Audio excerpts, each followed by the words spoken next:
Donc là, on parle un peu de mindset, ça fait un peu coach Instagram. Mais je vous dis, ce genre de technique-là, ça m'a permis de sortir des projets 10 fois plus rapidement que si je n'avais pas suivi ces conseils, ces solutions. Et donc, ça m'a permis de gagner de l'argent. Par conséquent, même si là, je peux pas vous faire un petit putaclic en mode ces méthodes m'ont fait gagner 300 000 euros. Mais en réalité, si tu mets tout bout à bout, si je n'avais pas appliqué ce genre de méthode, je pense que oui, il y aurait eu un gros manque à gagner parce qu'il y a plein de projets que je n'aurais pas sortis ou du moins, je n'aurais pas sorti dans les temps. Les amis, c'est Romain.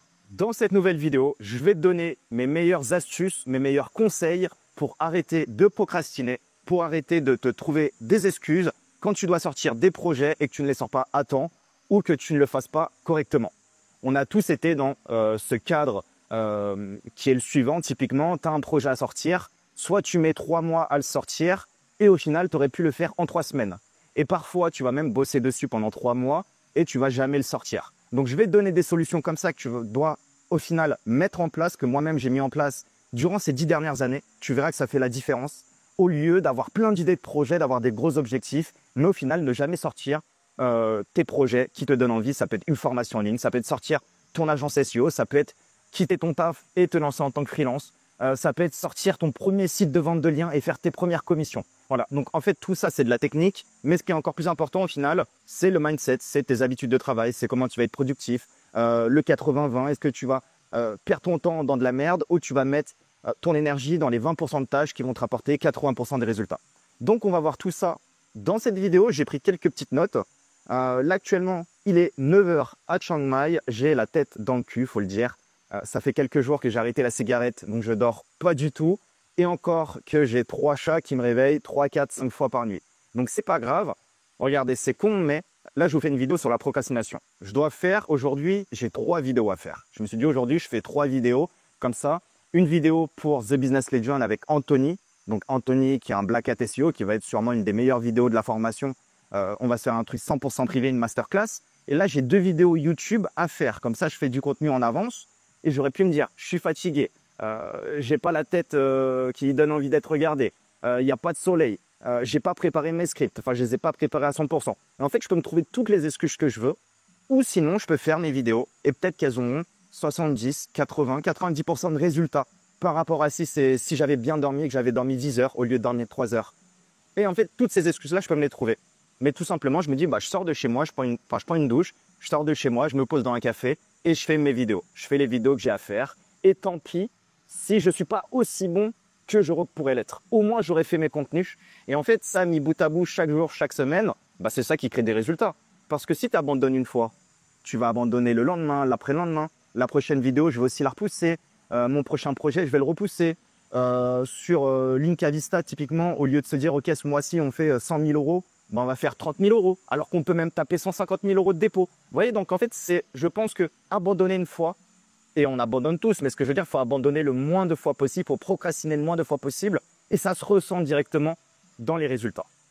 Donc, je vais te donner pas mal de techniques pour que tu arrêtes plus ou moins d'être un lâche. J'ai déjà été un lâche dans pas mal de cas. Ça m'arrivait dernièrement de me trouver des excuses, que ce soit dans le taf, mais également peut-être dans la séduction ou dans d'autres points de la vie, dans d'autres points essentiels.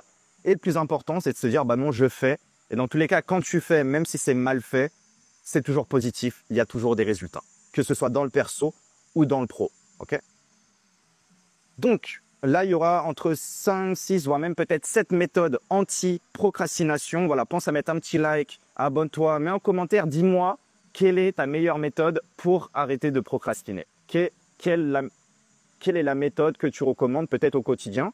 Tu vois, je vais t'en donner pas mal. Typiquement, il y a la méthode de mettre une deadline, donc de faire du building public. Il y a la méthode de parier une forte somme. Ça marche super bien pour moi qui a un tempérament assez compétiteur. Troisièmement, je l'ai déjà fait, mais c'est investir. On en parlera après. Quatrièmement, ça peut être s'autoriser uniquement quelque chose si l'objectif est atteint. Ça peut être tout con, mais bon, là, je fume plus, c'est du passé, mais demain, je peux me dire, voilà, là, j'ai 2 heures, je dois faire cette tâche-là, et si je l'ai fini, je peux fumer une cigarette. Bon, c'est un putain de mauvais exemple, mais ça peut être pareil. On est vendredi. Si vendredi, j'arrive à accomplir tout, thank you, no problème.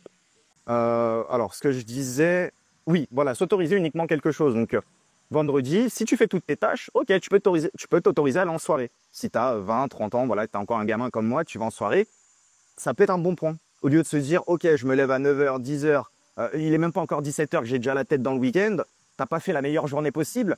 Et en plus, tu vas t'autoriser d'aller en soirée, de rentrer à pas d'heure, de kiffer, etc. Est-ce que tu l'as réellement mérité? Donc ça, c'est une méthode qui marche assez bien également sur moi. Peut-être qu'il y a d'autres méthodes que je ne vais pas vous parler dans cette vidéo, mais moi, je vous donne les méthodes qui fonctionnent sur moi et que j'applique. Des fois, ça peut être une fois par an, il y en a, c'est une fois par mois, et il y en a, je vais peut-être appliquer une seule fois dans ma vie. Ok? Quelque chose qui marche super bien aussi, c'est si tu procrastines, s'associer. Donc s'associer, recruter, trouver des partenaires, avoir de la dette financière, mais surtout de la dette émotionnelle. Et ça, je développerai juste après. Donc voilà, pas mal de petits points que je vous ai listés. Cette vidéo, elle va pas être trop longue non plus. Je vais essayer de la faire durer maximum 30 minutes. On va essayer parce que quand je suis parti, après, des fois, ça dure 1 heure, 1 heure et demie, 2 heures. Donc, il faut vraiment que j'essaye de timer un peu tout ça. Donc, première chose, moi, ce qui marche le mieux, c'est building public. Donc, c'est pas building public comme vous connaissez, mais c'est surtout mettre une date. C'est communiquer une date publiquement. Je vais donner un exemple concret. Bon, j'en ai plein des exemples, mais là, ça va te parler. Peut-être que tu étais là à mon événement House of Business. J'ai fait plusieurs éditions. Donc, c'est un événement SEO et business qui est un événement en ligne. On a fait le Learning House. Mais tiens, même en y repensant, je crois que j'ai organisé 2 événements physiques, un à Paris et un à Lyon. Et je crois que même parmi ces événements physiques-là, je ne veux pas dire de la merde, mais je crois que j'avais même pas encore réservé le lieu, que j'avais déjà donné la date officiellement sur les réseaux. Et en fait, oui, des fois, ça peut être compliqué parce que tu vas donner une date. Et comme dans tous les projets, il y a des choses qui vont bien se passer, il y a des choses qui vont mal se passer. Mais au moins, tu annonces publiquement que tu le fais. Parce que dans beaucoup de projets, que ce soit moi ou autour de moi, il y a des gens qui sont même prédisposés, ils le font beaucoup et c'est dommage et j'espère que cette vidéo leur servira. C'est qu'ils ont plein de projets. Ils vont faire une start-up, ils vont bosser 1 an dessus. S'ils ne communiquent pas de date de sortie du produit, du logiciel, du MVP, ça ne va jamais sortir. Ou ça va sortir au bout d'1 an, alors qu'en vérité, ça prend 1 mois à faire. 1 mois pour sortir le MVP, 11 mois pour trouver des clients.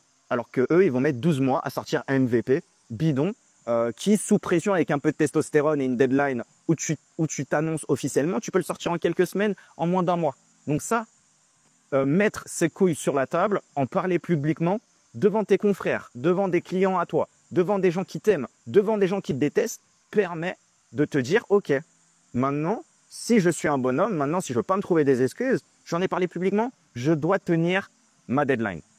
Et j'ai envie de te dire, le pire, c'est quoi? Tu la tiens pas, bah, c'est pas grave, tu repousses d'une semaine. Mais dans tous les cas, ce sera beaucoup plus pertinent que jamais de mettre de deadline et que ça sorte jamais ou que ça sorte dans 1 an, si tu vois ce que je veux dire. Pareil, House of Business, cet événement-là, moi, je connais des gens qui organisent des événements, donc j'ai une idée que certaines équipes organisent ça sous 2 à 3 mois. Bah non, moi, c'était pas concevable. Déjà, c'est même pas rentable de faire un événement et de mettre 2 à 3 mois à le sortir. Si on bosse dessus avec l'équipe, il faut qu'on mette 2-3 semaines à le sortir. Donc, qu'est-ce que je fais? Première étape, avant même d'avoir le site, l'ADA, la charte graphique, tout ça, on s'en branle. Non, tu poses une date, tu le dis officiellement, tu dis qu'il y aura 8 intervenants, alors tu n'as aucune idée des intervenants, mais c'est pas grave. Tu l'as dit, il y a des centaines de gens qui vont réserver cette journée-là pour être présents, tu ne peux pas les décevoir. Donc, les 8 intervenants, tu les trouves. Le site, tu le fais, tu communiques, etc. Mais en fait, le dire publiquement, ça permet de te mettre dans la sauce si tu ne réalises pas ton projet, comme tu l'as compris. Donc ça, moi, c'est vraiment la meilleure méthode. Quand j'ai mis à jour ma formation TBL, la première chose que j'ai fait, je crois que c'était de communiquer la date de sortie. Alors que je n'avais pas les modules, alors que je n'avais pas encore sondé la communauté, alors que je ne savais pas du tout ce que j'allais faire. Mais c'est pas grave, j'avais confiance en moi, j'avais confiance en le projet The Business Legend avec la mise à jour, j'avais confiance en la valeur que je peux distribuer aux personnes qui me font confiance. Donc, c'est pas un souci.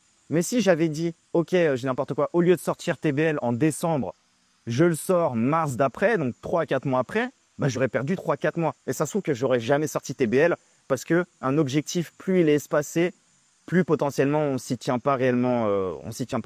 Là, si je me mets un objectif dans 1 semaine, je vais m'y tenir à 100%. Si je me mets un objectif dans 1 mois d'avoir les abdos visibles et faire 10% de masse grasse, bon, entre nous, on sait que je vais pas le tenir. Voilà. Mais si toutes les semaines, je me dis, bon, bah, je perds 300 grammes ou je prends un peu plus de volume en termes de muscu, ça, je vais m'y tenir. Ok? On va boire un petit peu parce que j'ai plus de salive.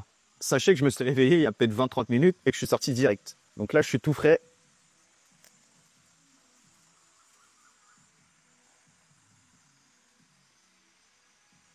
Cette vidéo, elle est vraiment importante. Il y en a peut-être certains qui ne vont pas comprendre l'intérêt, qui vont me dire, putain, Romain, on s'en branle quand tu nous parles de mindset.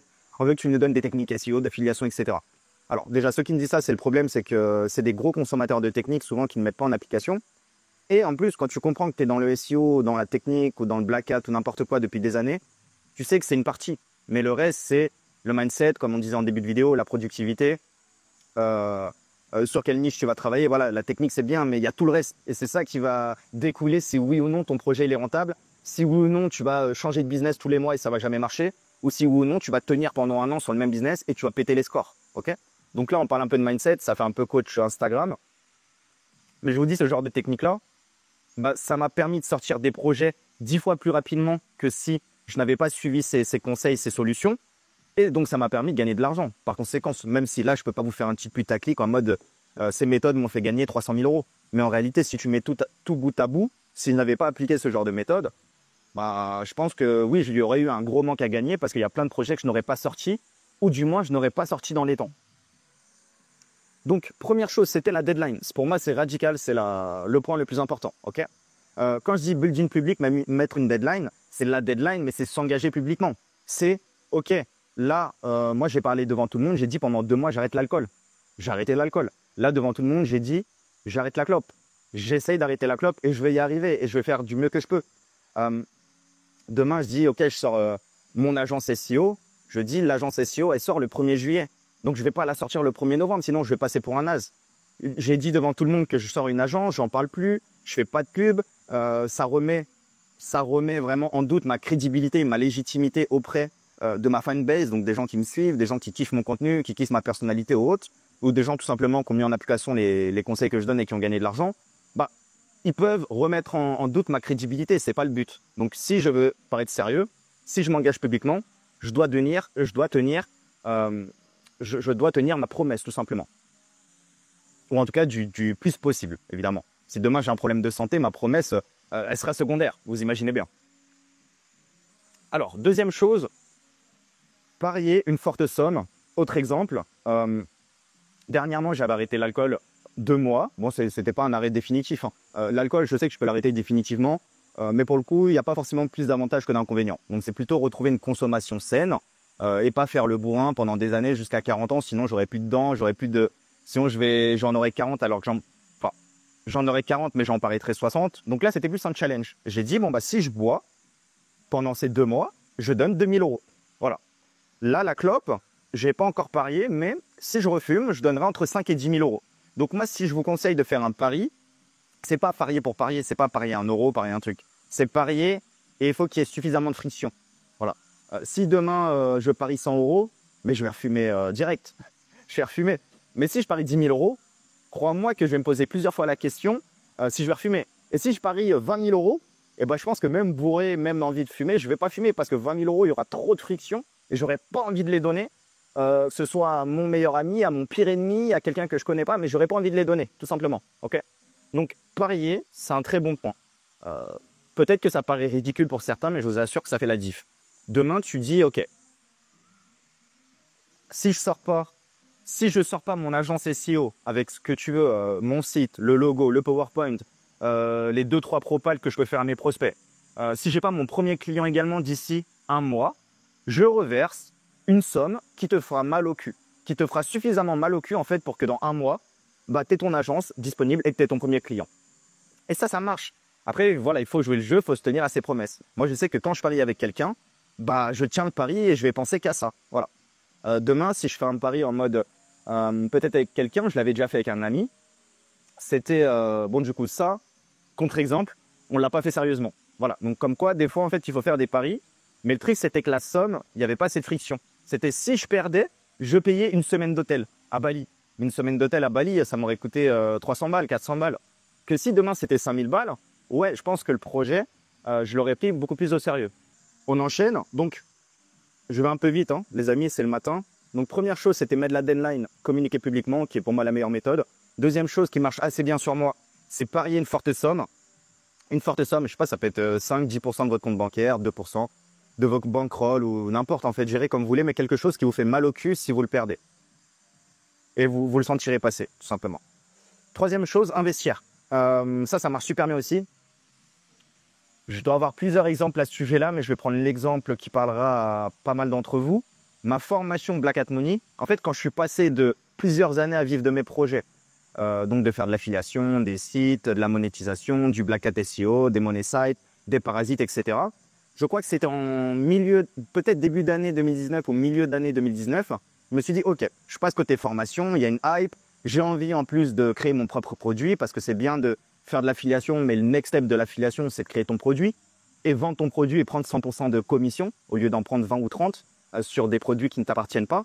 Donc voilà, pas mal de points positifs comme ça qui m'a fait passer d'un business A à un business B. Et il faut savoir que ma formation Black Hat Money, quand j'en ai parlé autour de moi, il y a plein de gens. Donc il y a déjà plein de gens qui m'ont dit ça va pas marcher, c'est trop Black Hat, t'es fou de donner ça en public. Bon, comme ça a toujours été, vous connaissez. Donc des fois c'est des critiques bienveillantes. Hein. C'est juste des gens qui croient en vous, mais qui se disent ça va peut-être pas marcher. Enfin, comment dire, ils croient en vous, ils vous apprécient, mais ils se disent que c'est peut-être trop ambitieux ou vous allez vous prendre des haters ou n'importe. Donc des fois c'est bienveillant. Et donc il y a ces feedbacks-là que j'ai eus, et il y a également les autres feedbacks des autres personnes. Et ça c'est intéressant, c'est « Ah putain, c'est marrant Romain, tu me parles de formation parce que moi aussi je suis en train de bosser sur une formation. J'aimerais bien sortir une formation de création de contenu ou de création de site WordPress ou de netlinking ou de trucs. » Je vous assure, quand j'ai parlé à quelques amis, peut-être à quelques dizaines de connaissances, de confrères / amis, il y en a plein qui m'ont dit « Ah mais ça tombe bien, je vais sortir une formation, etc. » Spoiler, aucun d'entre eux n'a sorti une formation. Voilà. Pourquoi moi j'ai réussi à sortir ma formation? C'est pas une question d'être plus légitime ou autre, hein. C'est relatif, chacun le voit comme il veut. Mais pourquoi moi j'ai sorti ma formation et que plein d'autres gens ne l'ont pas fait? J'en ai parlé publiquement. J'ai dit telle date je fais un live, telle date je sors ma formation en pré-vente. Il y aura tant de speakers, alors que je n'avais même pas encore appelé les intervenants de la formation Black Hat Money, comme Stéphane Madaleno, David Ninja-Linker, Julien Gadano, etc. Je les avais même pas encore contactés, j'avais juste fait une trame et je m'étais engagé sur cette trame-là. Il faut en parler publiquement, il faut porter ses couilles. Deuxième chose, j'ai investi. J'ai payé, regardez, j'ai noté, j'ai payé des intervenants, donc les intervenants de Black Hat Money, certains. J'ai payé des tunnels de vente. J'ai payé des dizaines de milliers d'euros en publicité Facebook. J'ai payé quoi d'autre? J'ai payé un coach, pour ceux qui s'en souviennent, Rudy Somme. Voilà. J'ai payé pas mal de gens qui m'ont accompagné. Alors là, pour moi, c'est facile de vous dire j'ai payé, donc ça a marché. Sur le moment, je vous avoue que ça me faisait chier de payer.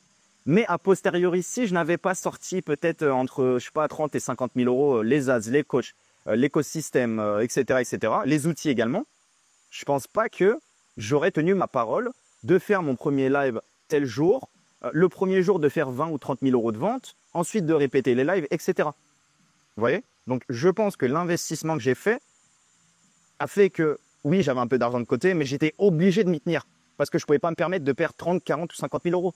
Alors que si j'avais investi 200 balles, mais ça se trouve, la formation, je ne l'aurais jamais fait. Je serais reparti à lancer des sites de dating ou des sites pour maigrir avec du thank you ou pour des mecs qui veulent bander plus. Vous voyez, en affiliation, ça se trouve, en fait, j'aurais même pas suivi mon instinct de me développer un personal branding, de vouloir enseigner ma passion. Et en fait, je serais reparti sur le plan B, qui est de refaire des sites, juste parce que je ne me serais pas engagé, je n'aurais pas eu de courage d'investir et la volonté de changer de projet. Vous voyez?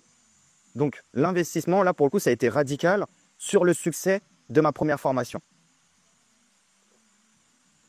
Et des exemples comme ça, j'en ai plein. Ça peut être par rapport à des SaaS ou autres. Pendant plusieurs années, j'ai sorti plein de produits.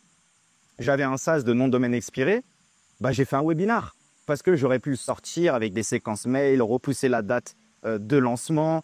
J'aurais pu me trouver des excuses. Mais non, tu fais une séquence de 3 mails, tu auras plusieurs centaines de personnes à ton live. Et pendant le live, tu vends ton produit avec 50% de réduction et tu fais un lancement, tu fais un tarif préférentiel, tu vois si ça marche, tu vois si ça marche pas, mais au moins tu te confrontes direct au marché. Et en fait, ça, le soir même, tout a été vendu. Si je prends l'exemple de ce SaaS-là. Et j'ai eu d'autres anecdotes sur d'autres outils où soit j'ai parlé en public, soit j'ai investi de l'argent et ça a fonctionné, j'ai tenu ma parole. Mais si je ne l'avais pas fait, clairement, je n'aurais pas sorti ce type de projet. D'accord? Donc, si vous procrastinez, si vous trouvez des excuses, si vous êtes objectif vis-à-vis de vous, parce que vous pouvez vous trouver des excuses et vous dire au fond de vous, non, c'est pas des excuses, c'est la faute de Macron, c'est la faute des SEO, c'est la faute de Google, le SEO c'est fini, c'est la faute de YouTube, j'arrive pas à ranker. Non, la seule faute, c'est vous. Si vous n'avez pas de résultat, c'est que le business est mauvais, ou que vous bâclez, ou que vous faites mal les choses. Donc, Voilà, faites-le sérieusement. Tous les business fonctionnent pour le répéter dans chacune des vidéos. Il faut juste le faire mieux que les autres, être avant-gardiste et voilà, se donner les moyens de réussir. Allez, on enchaîne. Ensuite, s'autoriser uniquement quelque chose si l'objectif est atteint. Bon, j'en avais parlé un petit peu tout à l'heure quand j'avais listé les méthodes. Moi, c'est un truc que j'aime bien faire. Je le faisais plus quand j'étais jeune, mais je me dis, bon là, on est jeudi, on est vendredi, j'ai 1 ou 2 jours pour me détruire au travail. Et si je suis satisfait de mes résultats, bah, je peux aller en soirée. Voilà. Moi, ce qui me plaisait, c'était d'aller en soirée avec des copains, de faire la fête, de dépenser plusieurs centaines d'euros. Voilà, de faire la fête tout simplement. Mais je vais pas faire la fête si j'ai fait une semaine de merde, si j'ai fait que tweeter, si j'ai fait que voilà, création de valeur zéro. Non, c'est pas possible. Je crée beaucoup de valeur, je me donne à 100% et après je peux aller profiter d'un moment convivial avec des amis et d'aller en soirée. Je l'ai mérité. Ok? Autre chose, ça, j'ai beaucoup fait également, s'associer. Donc ça peut être s'associer, trouver des partenaires. Moi, des fois, je dis partenaires, mais c'est des associés. Des fois, quand je dis associés, c'est des partenaires. Donc voilà, pour moi, c'est un peu la même chose en fonction de chaque projet. Ou également recruter. Quand j'ai pris mes bureaux à Malte, au pic dans mon équipe, parce qu'on avait 2 équipes dans nos bureaux, au pic dans mon équipe, on était une dizaine. Donc je crois qu'il y avait peut-être 3-4 stagiaires, il y avait peut-être une alternante, et après, c'était que des collaborateurs freelance, plus ou moins full-time sur des missions bien spécifiques. Donc ouais, par mois, je dépensais plus de 20 000 euros, ça allait vite, hein, sans compter les bureaux, etc. Et j'ai recruté, bien sûr, pour l'aventure, pour l'émulsion de l'équipe, etc. Mais recruter également, c'est avoir des dettes financières. Et je te dis n'importe quoi, mais si je dépense 20 000 euros par mois, je ne peux pas me permettre de faire un mois avec 20 000 euros de bénéfice. Sinon, je fais zéro. Donc, des fois, je ne dis pas que c'est le meilleur moyen de faire plus de cash, mais un des moyens de gagner plus, c'est d'investir plus. Alors, en France, c'est tabou. Les Américains le font très bien. Regardez, Uber, ça fait que quelques mois ou quelques années qu'il est rentable. Hein. Peut-être pendant des années, ils ont gagné du pognon, ils ont réinvesti. Bon, c'est une start-up. Une start-up, elle est pas censée être rentable. C'est la particularité d'une start-up. En tout cas, pas pendant les 5 ou 10 premières années. Moi, je suis pas une start-up. Je suis un petit débutant, je suis un petit artisan, je fais du SEO, du business. Mais ça m'empêche pas, si j'arrive pas à maximiser mes gains, si j'arrive pas à me motiver, si j'arrive pas à avoir d'accountability, donc j'arrive pas à avoir de compte à rendre, j'ai besoin des fois d'avoir des comptes à rendre pour avancer dans mes projets. Parce que si je suis tout seul, je vais me trouver des excuses. Donc avoir des comptes à rendre, tu peux le faire avec tes associés, mais tu peux le faire aussi avec tes collaborateurs. Parce qu'on a tous un patron. Et le salarié, je suis son patron. Mais moi aussi, j'ai des comptes à rendre. Moi aussi, à la fin du mois, je dois lui envoyer 2000 ou 2005 en salaire. Et si je ne lui envoie pas, bah, là, il y aura un problème. Et en fait, c'est pas possible. Je dois aller chercher des ressources parfois profondes pour dégager de l'argent afin de payer des équipes, des partenaires, des associés qui se sont entourés, enfin avec qui je me suis entouré. Ok? Donc, se créer de la dette financière et de la dette émotionnelle, c'est un bon moyen des fois d'avoir de meilleurs résultats. Voilà. Parce que quand on est tout seul, bah, si je fais 10 000 euros ou je fais 20 000 euros, mon lifestyle va pas changer du tout, pas d'un pouce. Je serai à la même table, j'aurai le même café. Bon, là, je fume plus, donc je parle pas de cigarettes. Je pourrais profiter à 2000% comme je profite maintenant. Par contre, demain, si je suis entouré d'associés, de partenaires, de salariés, de collaborateurs, etc., comme je disais tout à l'heure, bah non, si je dépense 20 000 euros, je peux pas me permettre de faire que 20 000 euros ou 25 000 euros. Peut-être que je dois aller chercher au moins les 50, 60 000 euros pour compenser tout le travail que je fournis, tout le travail que l'équipe fournit, pour compenser le stress et la fatigue également. Parce que avoir une équipe, c'est beaucoup de stress, de fatigue, c'est faire du social. Donc ça aussi, il faut le rentabiliser. C'est pour ça que le remote d'ailleurs marche très très bien et de plus en plus. Parce que le collaborateur est performant et s'il n'est pas performant, ça saute, quoi. Et en fait, c'est normal, c'est le travail, tout simplement. Enfin, c'est comme ça que ça se passe dans beaucoup de pays, pas forcément en France. Mais ce que je veux dire, c'est en tout cas, si tu t'entoures, eh bien, c'est un moyen de gagner plus. Ok? On va finir avec quelques autres exemples. On est déjà à 27 minutes apparemment. Donc, quelque chose qui marche bien, ça dépend ça dépend de votre profil et de vos personnalités. Moi, c'est la compétition. En fait, c'est ridicule de dire ça, hein, parce que c'est ce que j'enseigne. Gagner de l'argent en ligne, faire du make money, faire du business, se dépasser chaque jour, être meilleur chaque jour, gagner plus chaque jour. Moi, je ne suis pas du tout drivé par l'argent. Je ne suis pas du tout drivé par l'argent. Ça veut dire là, tu me dis je fais un mois, je vais dire n'importe quoi, mais tu me dis je fais un mois à 50 000 ou je fais un mois à 60 000, ma satisfaction sera la même. Mon excitation sera la même. Si c'était mon objectif, je suis content, fin de l'histoire. Après, je passe à côté. je pense qu'il y a quand même pas mal de gens qui sont drivés par l'argent. C'est-à-dire, ils vont se dire, OK, j'ai une barre de progression, là, je veux 1 million d'euros, là, j'ai fait 50 000 euros, il me reste 950 000, etc. Et plus ils vont avoir d'argent, plus ils vont avoir un sentiment de... et c'est très bien, un sentiment de joie, un sentiment de réussite, parce qu'ils vont atteindre leur objectif financier. Et moi, je suis obligé de trouver des solutions alternatives à ça, parce que ce n'est pas l'argent qui me drive. Donc, c'est pour ça que je suis obligé de faire des paris. Je suis obligé d'avoir de l'accountability, donc de faire bosser des gens pour avancer et aller plus loin, et également avoir des comptes à rendre. Je suis obligé d'instaurer, donc là c'est l'idée que je voulais dire, de la compétition. Je n'ai jamais été aussi bon lorsque j'ai mis mon ego en place et lorsque j'ai été compétiteur. Demain, on a une plateforme Linkavista. Demain, quelqu'un nous copie avec Linkavista. Donc, ils copient exactement le même modèle. Ils font exactement la même vision que nous, la guerre des prix, les features, etc. Je pense que mon investissement dans Linkavista ne sera jamais aussi bon, aussi excellent que si on n'avait pas eu de compétiteurs. Parce que quand tu es tout seul dans un marché, en fait, c'est que toi. Tu peux aller chercher 20 000 et avoir une croissance de 10 ou 20% tous les mois. Mais en fait, quand tu n'es pas drivé par l'argent ni par les chiffres, tu es obligé de trouver d'autres solutions. Donc moi, je suis obligé d'instaurer des compétitions, des challenges, de mettre des objectifs, mais pas que parler d'argent.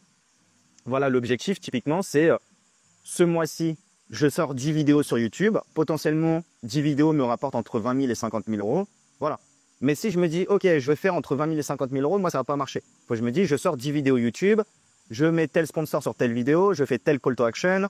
Là, sur tel business en affiliation, je dois sortir tant de chaînes YouTube pour des vidéos en faceless, par exemple, donc sans mon visage, pour faire de l'affiliation. Voilà, en fait, je ne peux pas être drivé par l'argent. Moi, ça n'a jamais fonctionné sur moi. C'est pour ça que très rapidement, quand je suis capé malheureusement à 10, 20, 30 000 euros par mois et j'ai jamais forcément réussi à maintenir des chiffres exponentiels que ce soit par exemple 100 000, 150 000 ou 200 000 euros. Parce qu'en fait, dès que j'atteins cette barrière mentale, je dois puiser dans mes réserves, je dois puiser dans mes ressources et ne pas parler argent, mais parler projet long terme, parler objectif.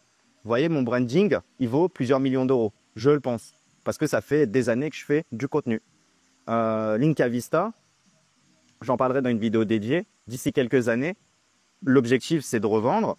Si on a des propositions, et je pense qu'on en aura très rapidement, c'est de revendre plusieurs millions d'euros. Vous voyez, donc je suis obligé de mettre mon énergie et on va dire ma matière grise dans des projets qui vont avancer, mais qui ne dépendent pas que de moi. Learning Club, c'est pareil. L'objectif, c'est que ce soit valorisé plusieurs millions d'euros. Voilà.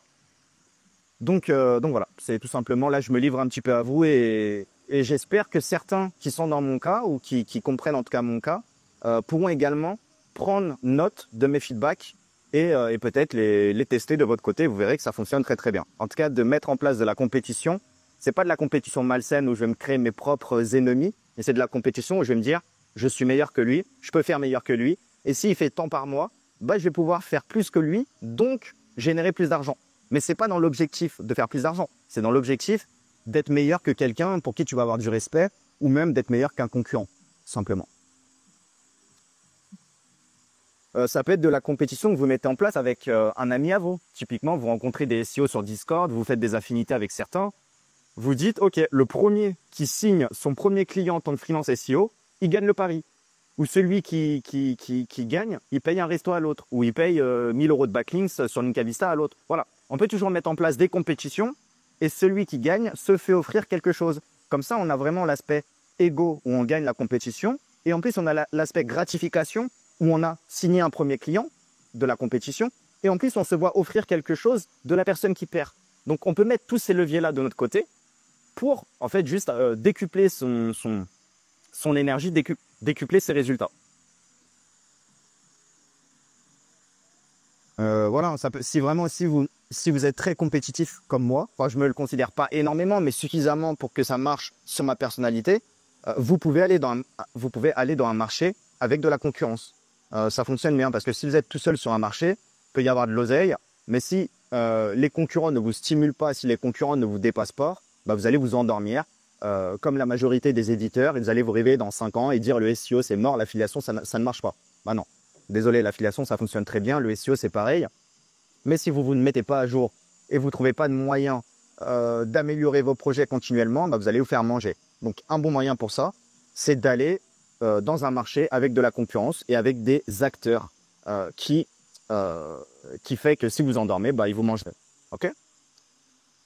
Dernière chose, ça peut être rejoindre une communauté. Il y en a beaucoup qui avancent seuls. Et franchement, j'ai du respect pour vous. En tout cas, ceux qui avancent seuls, ceux qui n'ont pas d'amis, ceux qui n'ont pas de confrères SEO, ceux qui n'ont pas forcément de feedback extérieur. Parce que c'est beaucoup plus simple d'être conseillé. Si on parle de SEO, c'est beaucoup plus simple d'être conseillé par quelques SEO avec qui vous parlez de manière quotidienne, qui vont vous faire des feedbacks bienveillants, qui ne sont pas jaloux de vous. Alors oui, il y a quand même beaucoup de SEO aigris et jaloux, hein, je vous le cache pas, pour ceux qui sont là depuis des années. Mais sachez qu'il y en a aussi des très bienveillants, qui veulent votre réussite, qui veulent que vous allez plus loin, tout simplement.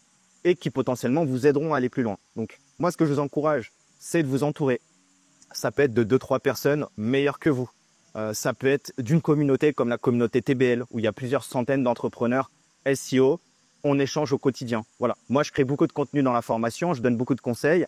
Mais ce qui est intéressant, c'est que mes conseils, vous allez m'écouter pendant 50 ou 100 heures. Mais c'est intéressant aussi d'avoir des feedbacks de d'autres élèves, de d'autres personnes qui vont vous présenter les choses différemment que moi, je vous l'aurais présenté. Okay.